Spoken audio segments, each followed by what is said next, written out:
वो स्वामी जी नहीं छोड़ते थे किसी को। गए ही तो कैकई को देख के बोले सूल पुलिस घने गने हारे तेरती नाथ सुमन सर मारे देखो काम प्रताप बढ़ाई। दशरथ जी कह देखो दुनिया यही होता है दूसरों को उपदेश देना और स्वयं अधर्म में चलना। मैंने राम को शिक्षा दिया उसको। कैकई से बोली क्या हुआ बार बार कह रहा हूं सुमुख सुलोचन फिके वचन कारण मोह सुना गजरा मैंने मुझको कारण क्या है तेरा वो भवन में आने का राम को राजा बना लेगा। कैकई बोली मुझे सुनाई मुझे पहले पता चला चाहिए क्या है। कैकई बोली वरदान। कैकई जी ने कहा वरदान। दशरथ जी बोले एक अरे 1000 मांग। मांग क्या मांगना है। कैकई बोली महाराज क्या मैं कोई नाश्ता पानी थोड़ी मांग रही हूँ वरदान मांग रही हूँ। 1000 नहीं चाहिए 500 नहीं चाहिए 100 नहीं चाहिए 50 नहीं चाहिए 10 नहीं चाहिए केवल अपनी धरोहर मांग रही जो तुम्हारे पास 2 है। याद करो जिस समय देवासुर संग्राम में आप मूर्छित हो गए थे और आपने कहा था कि मैं आपको युद्ध के स्तर से क्योंकि हमेशा सारथी बनी युद्ध के स्तर से ले गई। अब आपने कहा था कि कई वरदान मांग ले तूने मेरी जान बचाई। मैंने कहा समय आने के बाद फिर दूसरी बार देवासुर संग्राम में आपके रथ के पहिए की चकीर गिर गई तब आपने कहा था वरदान मांग ले। तब मैंने कहा हमारा दोनों धरोहर आज मुझे वो चाहिए। दशरथ जी बोले तो बोले मांग ले। कहते बोले ऐसे नहीं मांगोगी राम की शौकन खाओ। दशरथ जी बोले पता नहीं हम कौन है रघुकुल रीत सदा चली आई प्राण जाने पर बचन न जाई नहीं सत्य सम पातक पुंजा गिर सम होई की कोटे की कुंजा सत्य मूल सबे प्रकृति सुहाए वेद पुराने विधि तुम अनुगाए कहीं पर राम शपथ कर आई सुकृत स्नेह अवधि रघुराई।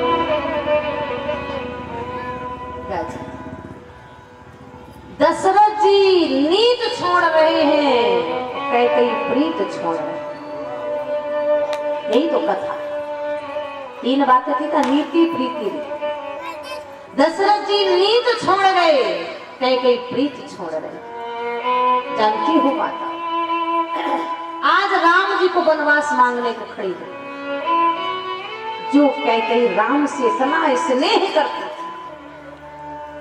जो कैकई राम से इतना प्रीत करती थी कि कौशल्या भी नहीं करती थी जितना कैकई करती।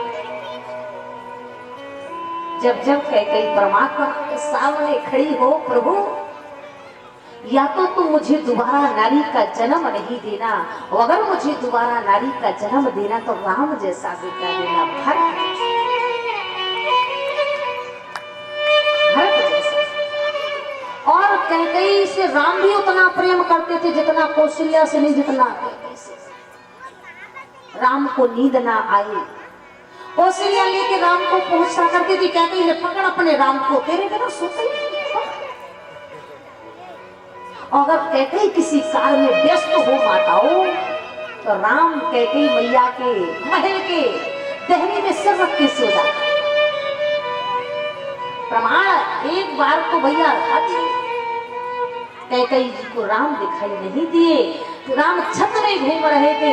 कैकई बेचैन थी मेरा राम गया कहाँ मेरा राम गया कहाँ। कैकई आंगन से कहने लगी राम तू कहाँ है। राम छत में से कूद के गोदी में आ गए। कैकई ने सीधे से लगा लिया बोले मोह पर करही स्नेह बिसेखी मैं कर प्रीत परीक्षा देखी मैं कर प्रीत मुझसे राम इतना प्रेम। आखिरकार वही महारानी देवी कैकई ने राम को वनवास क्यों दिया अपने सीने में पत्थर क्यों लगाया कोई तो कारण। आखिरकार महाराज दशरथ ने भरत को सूचना क्यों दी क्यों नहीं दिया कोई तो कारण होगा। इतना धर्मात्मा दशरथ इतना बड़ा अन्याय नहीं कर सकता। दोनों आपको मात्र 10 मिनट में बताती हूँ फिर आरती हूँ। अगर दशरथ जी ने कैकई और भरत को नहीं बताया उसका कारण ये था दशरथ का विवाह जब कैकई से होने जा रहा था, कौशल्या और सुमित्रा से बेटा नहीं हुए, थोड़ा से मैं जानती हूँ कि वायलिन बहुत अच्छा बजता है, यहाँ पहली बार शायद वायलिन आया होगा, अच्छा पहले विवाह, सबसे पहला विवाह महाराज दशरथ का सुमित्रा से हुआ था। ये आप ध्यान से सुनिए। छोटी रानी का दर्जा सुमित्रा को इसीलिए दिया गया था क्योंकि उम्र में सबसे छोटी थी। आप कहेंगे इसका कारण, आपको बड़ी उलझन में डाला। बोले इसीलिए क्योंकि दशरथ जी की ससुराल आपकी बिलासपुर में है, पहले मध्य प्रदेश में था ना, बिलासपुर में ही एक कौशल गांव है, शायद रतनपुर तहसील में पड़ता है, रतन गांव रतनपुर तहसील। महाराज दशरथ का विमान उड़ा अयोध्या से, दूल्हा बनके बारात का। रावण तो मरने के बारे में सोच रहा था। रावण शंकर भगवान से बोले महाराज हमारी मृत्यु। शंकर भगवान बोले दिमाग का खराब कर रहा है, इस समय तो महाराज दशरथ दूल्हा बन के जा रहे हैं, और जब कौशल्या से विवाह कर लेंगे कौशल्या का बेटा तुझे मार देगा। रावण बोले दूल्हे का समाप्त कर रहा है। आतंकवादी था वो, ना रहे बांस ना बजे बांस। रावण आया, रावण ने जाकर के महाराज दशरथ के विमान में बम फिट कर दिया, बम लगा दिया, और जो ही महाराज उसने लगाया विमान विस्फोट हो गया। सारे बाराती नीचे लथड़ फटड़ गए, कोई मरे कोई घायल। रास्ते में जब विमान विस्फोट, सारे गीध मांस का गीध गए भोजन करने, गीध भोजन करने गए, गीधराज भी गया। जो ही महाराज गीधराज ने दशरथ जी को चोंच मारी, दशरथ जी कराए, और ये तो जिंदा है। वशिष्ठ भी तो जिंदा, देखा हाथ में कंकन बंधा है, अरे ये तो कोई दूल्हा जान पड़ता है। गीध ने कहा महाराज आप कौन? दशरथ जी बोले मैं अज का पुत्र दशरथ, इस समय हम बारात लेके जा रहे हैं, हमारा विवाह आपके कौशल गांव, इसीलिए कहते कौशल प्रदेश मध्य प्रदेश। वाह है रे गीध खाने वाला पक्षी, मांस खाने वाला पक्षी गीधराज, आज का मानो नहीं कर सकता जो तुम्हारे इससे मध्य प्रदेश के गीध ले लिया। गीध बोला मैं भूखा रह जाऊंगा तो कल भोजन कर लूंगा, काश आज समय से दूल्हा नहीं पहुंचा तो मेरे मध्य प्रदेश की बेटी कुंवारी रह जाएगी, और मेरे मध्य प्रदेश की पिता की क्या दशा होगी जब बारात नहीं पहुंचेगी। गीधराज ने परों में बिठाया, तीनों को सीधा कौशल गांव छोड़ा। रावण को पता चल गया कि दशरथ जिंदा है, तो रावण ने कौशल्या को उठा लिया। अब भाई तुम या कि हम मरे नहीं, कौशल्या को उठा के ले गया, अब दुल्हन का ही पता नहीं। कौशल्या जी के पिता बड़े चिंतित, दूल्हा दरवाजे में, बेटी लापता है, आज बिरादरी में समाज में नाक कट जाएगी, कहां मुंह दिखाऊंगा। छोटी सी चीज सुनता, पिताजी मैं बन जाऊं दुल्हन, जब तक जीजी का पता नहीं है मैं दुल्हन बन जाऊंगी, जीजी आ जाएगी तो मैं हट जाऊंगी, मेरे पिता की लाज बच जाएगी, मेरे समाज में इज्जत रह जाएगी मेरे पिता की। सुमित्रा दुल्हन बनी, बड़े धूमधाम से विवाह हुआ। फिर महाराज मंत्रियों के द्वारा कौशल्या को लाया, तो उसी समय उसी मंडप में महाराज कौशल्या के पिताजी ने दोनों बेटियों का विवाह। चली गया, फिर अयोध्या गई, गीधराज भी साथ में गए। 2 दिन 3 दिन 4 दिन रहे, अन्न नहीं खाया, जाने लगे। दशरथ जी बोले गीधराज आप हमारे प्राणदाता, आपने हमारी जान बचाई, हम उसके ऋणिया हैं, आभारी हैं। अब हम देख तो कुछ नहीं सकते हैं, लेकिन कुछ वस्त्र आभूषण। मांस खाने वाला पक्षी बोला महाराज मैं वस्त्र आभूषण तो क्या करूंगा। और फिर महाराज हम मध्य प्रदेश के रहने वाले, आप उत्तर प्रदेश के रहने वाले, अरे जिस गांव में, जिस नगर में, जिस देश में हमारी बेटी हो, हम लोगों को पानी पीना भी गुनाह है, और आज तो बेटी दमाद का खाए जा रहे चरमोड़ से दमाद। आज मांस खाने वाला मध्य प्रदेश के पक्षी ने जल ही नहीं। दशरथ जी बोले तो कुछ तो लेना। गीधराज बोले महाराज जो मांगे आप देंगे। दशरथ जी बोले प्राण जाए पर वचन न जाए, मांगिए। गीधराज ने कहा महाराज अगर देना ही चाहते हो तो एक वचन दो कि जो कौशल्या का बेटा हो, जो मेरे देश की बेटी का बेटा हो, वो मेरा अंतिम दाह संस्कार कर दो। यही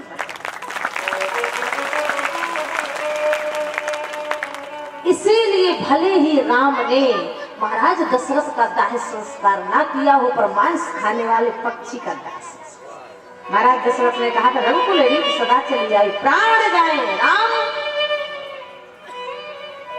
इसीलिए महाराज सबसे पहली रानी सुमित्रा तो बड़ी थी कौशल्या, और इनसे जब बेटा नहीं हुआ तब महाराज दशरथ को तीसरा विवाह करना पड़ा। पहुंचे बारात लेकर के कैकेयी देश, इसका भी हाल सुन। बारात पहुंची, अश्वपति महाराज कैकेयी के पिता अश्वपति महाराज ने बड़ा स्वागत सम्मान, चलो भावर को कन्या है। अश्वपति बोले महाराज शर्त, कैकेयी से विवाह तो आप तभी करेंगे जब कैकेयी का बेटा अयोध्या का राजा बने। दशरथ जी बोले महाराज दिमाग खराब है, पहले बता देते आप, हम बराते ही नहीं करेंगे।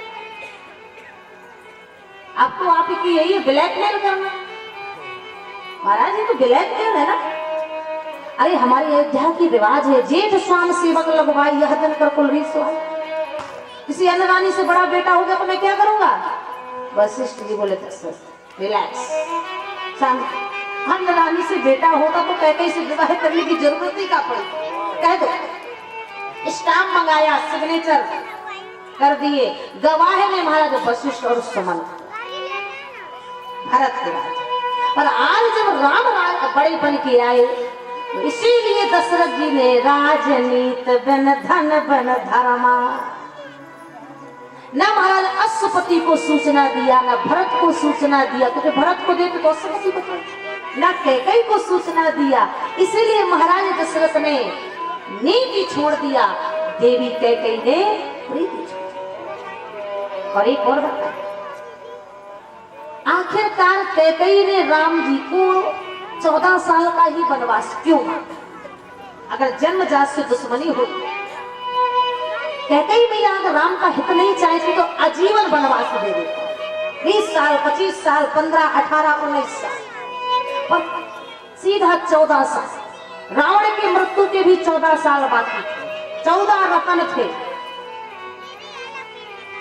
और कैकेयी किसी को वचन भी देके आई। जब राम जी को वनवास मांगा, दशरथ बोले कैकेयी सुन, राम बन गया तो मैं मर जाऊंगा और तू विधवा हो जाएगी। कैकेयी बोली कोई परवाह नहीं, कोई परवाह नहीं। दशरथ जी बोले कितनी निर्दयी है। कैकेयी ने कहा महाराज अगर राष्ट्र के लिए मुझे अपने सुहाग की भी बलिदान देना पड़े, मेरा बेटा भरत भी अगर मुझे मां कहना छोड़ दे तो भी स्वीकार है, लेकिन इस अयोध्या का सिंहासन और इस राष्ट्र की लाज मर्यादा के लिए मैं खुद को बलिदान करने को तैयार। पर जब तक राम अयोध्या नहीं छोड़ेगा तब तक मोर मरण रायुष अज सुन निप समझहि मन माहि, प्रात होत मुनि वेश धर जौन राम बन जाए। कौन सा? कैकेयी बोली महाराज जी आज जिस समय देवासुर संग्राम से महाराज दशरथ और कैकेयी लौट रहे, बड़ी गूढ़ कहानियां, बड़ी गूढ़ कथाएं हैं, आध्यात्मिक रामायण, वाल्मीकि रामायण, आनंद रामायण, उड़िया।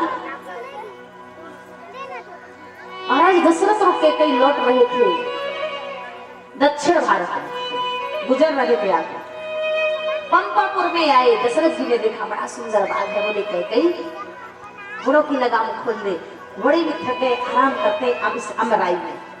ठीक है, घोड़ों की लगाम खोल। दशरथ जी को रथ से नीचे उतारा, अपने जंघा में सिर रख के आंचल से हवा। उसी समय 2 बंदर आए, बोले महाराज आप जहां ठहरे हैं वो पंपापुर, बानरों के राजा बाली का राज्य, और बानरों के राजा बाली का नियम है कि जो बिना आज्ञा के, बिना इजाजत के, बिना पूछे राज्य में, सीमा में, बाग में ठहर जाए तो 3 में से 1 शर्त माननी पड़ती। दशरथ जी बोले क्या? बंदरों ने कहा महाराज पहली शर्त है कि आप युद्ध करें। कैकेयी बोली महाराज थके युद्ध नहीं करें। दूसरी शर्त है कि अगर आप युद्ध नहीं कर सके तो अपनी पत्नी का हाथ बाली को दे दें। कैकेयी बोले महाराज कर पाओगे? दशरथ जी बोले कभी कोई अपनी पत्नी देता है? बंदरों ने कहा महाराज तीसरी शर्त यह है कि अगर आप युद्ध भी नहीं करे हुए, नारी भी नहीं दे, सिर का मुकुट उतार के चरणों में रख दे। दशरथ क्षत्रिय थे, खड़े हो गए तमतमा के। कौन ऐसा क्षत्रिय होगा जो अपने जीते जीते नारी को किसी को दे दे? कौन ऐसा योद्धा होगा जो सिर का ताज उतार के दे दे? क्षत्रिय युद्ध को तैयार है।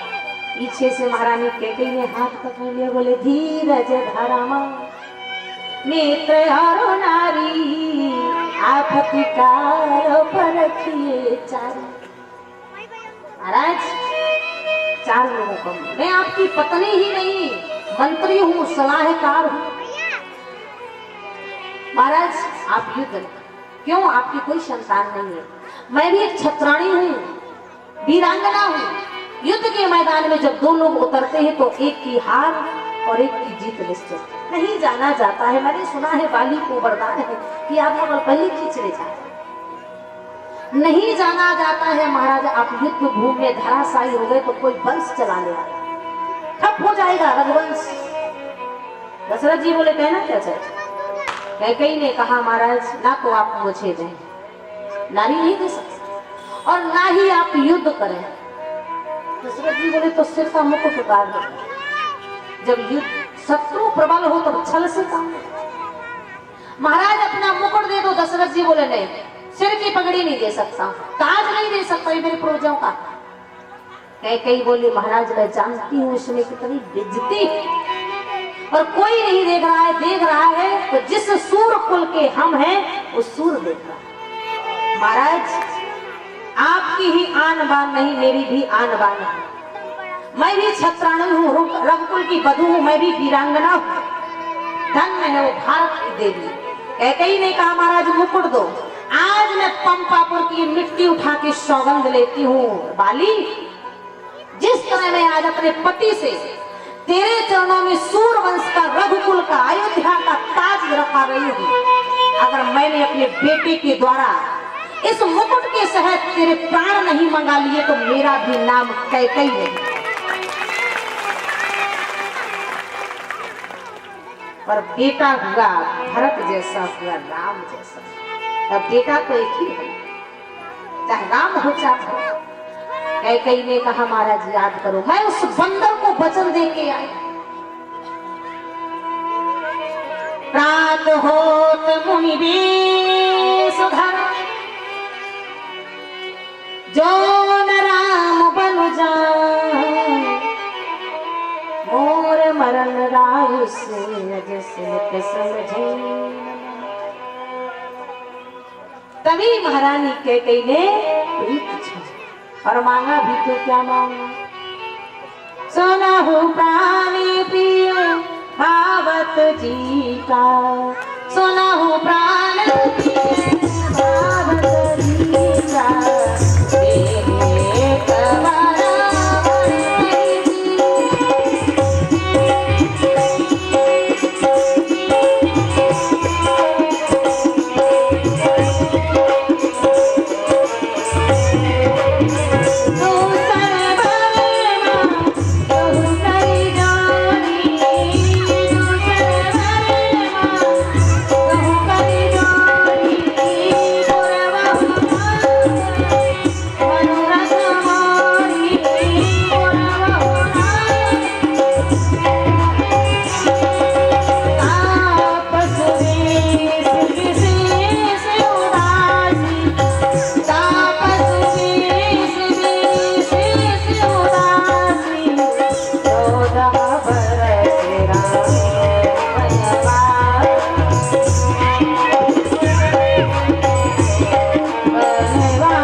मेरे भरत को अयोध्या का राजा, और दूसरा वर है हमारा दशरथ राम को 14 साल। दशरथ जी के कान में आवाज गई, दशरथ जी मूर्छित हो गए। अब रात ही तो मूर्छित हुए थे, अब सुबह होने राम जी आएंगे, फिर वनवास भेजेंगे। फिर अन्य कथाएं हैं, राम और कौशल्या का संवाद, लक्ष्मण और राम का संवाद, सीता और राम का संवाद, बहुत कथाएं हैं। कल आप लोग ठीक 4 बजे से 8 बजे पुनः मंच में पंडाल में पधारे, क्योंकि हमारे पास केवल 2 ही दिन है।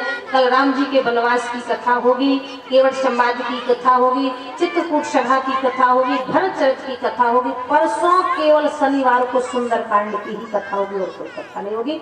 आप भारी से भारी संख्या में आए और परमात्मा का नाम लें। आते ही राम बोलो, जाते ही राम बोलो, सुबह और शाम बोलो राम राम बोलो, सुबह और शाम बोलो राम राम बोलो, आते ही राम